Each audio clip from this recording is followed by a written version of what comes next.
Iran युद्ध के बावजूद चीन की जीडीपी में उम्मीद से ज़्यादा बढ़ोतरी आखिर कैसे हुई है? इसके बारे में बात करते हैं, जानते हैं। वही हाल है कि कोरोना महामारी में दुनिया की अर्थव्यवस्था गिर रही थी और चाइना की अर्थव्यवस्था बढ़ रही थी। आखिर क्या वजह है? जीडीपी यानी कि सकल घरेलू उत्पाद की बात हो रही है। एक निश्चित अवधि, आमतौर पर एक वर्ष में किसी देश की सीमा के भीतर उत्पादित सभी अंतिम वस्तुओं और सेवाओं का कुल मौद्रिक मूल्य है। यह देश के आर्थिक स्वास्थ्य का प्रमुख संकेतक माना जाता है।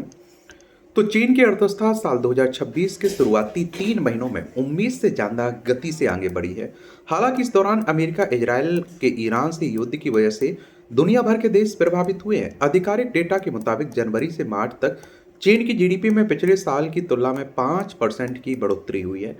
अर्थशास्त्रियों ने यह आंकड़ा करीब 4.8% रहने का अनुमान लगाया था।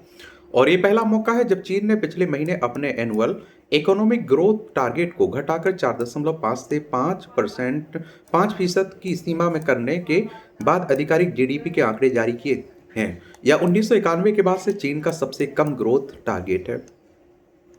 मैन्युफैक्चरिंग सेक्टर का बड़ा योगदान माना जा रहा है। पिछली तिमाही में चीन की जीडीपी में 4.5% की बढ़ोतरी हुई थी, लेकिन इस बार मैन्युफैक्चरिंग सेक्टर में चीन की जीडीपी की ग्रोथ बढ़ाने में अहम भूमिका निभाई है।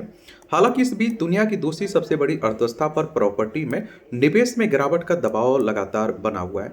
ब्रोकिंग्स इंस्टीट्यूशन के विश्लेषक काइल काइल चैन ने कहा कि कारों और अन्य निर्यात से जीडीपी के इन आंकड़ों में एक बड़ी भूमिका निभाई है।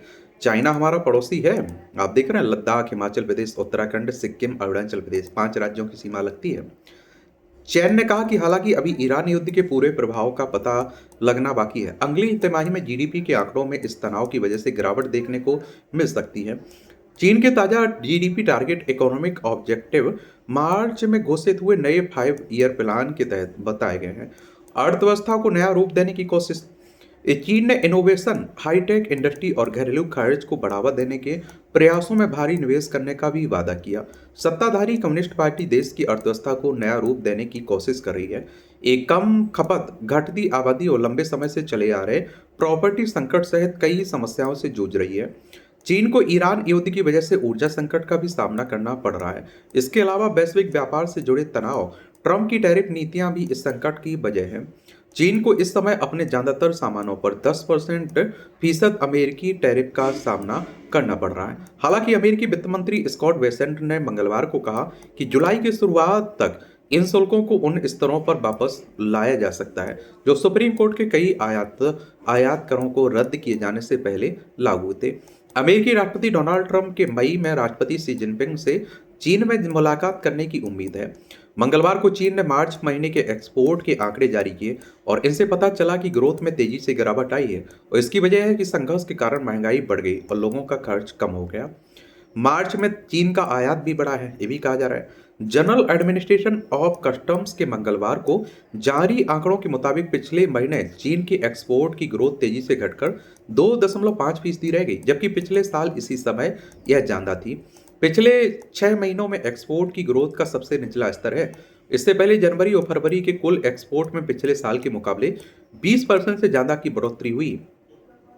इलेक्ट्रॉनिक्स और मैन्युफैक्चरर्स से जुड़े सामानों की जबरदस्त मांग के कारण यह आंकड़ा बढ़ा है। चीन हर साल के पहले 2 महीने के व्यापार डेटा को एक साथ जोड़ता है ताकि लूनर न्यू ईयर की छुट्टियों के दौरान होने वाले उतार चढ़ाव का हिसाब रखा जा सके। ये छुट्टियां हर साल अलग अलग तारीखों पर होती हैं।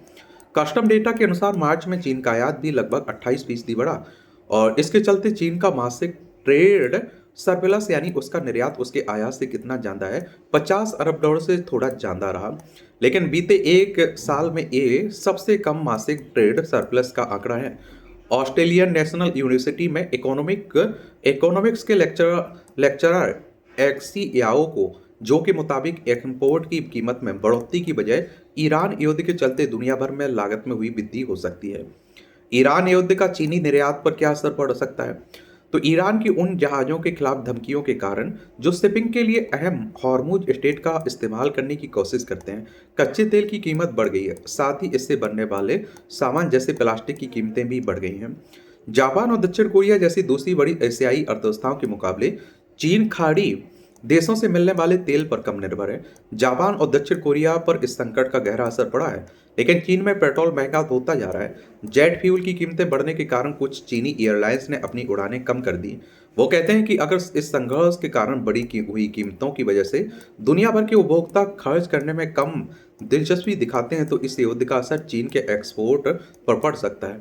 उन्होंने कहा कि एक्सपोर्ट एक्सपोर्ट में बढ़ोतरी आखिरकार आपकी व्यापारिक साझेदारों की अर्थव्यवस्थाओं पर निर्भर करती है। इस बढ़ोतरी को लगातार बहुत ऊंची दरों पर बनाए रखना मुश्किल होता है। बाकी आप लोग क्या सोचते हैं? अपनी राय आप लोग जरूर बता सकते हैं। धन्यवाद।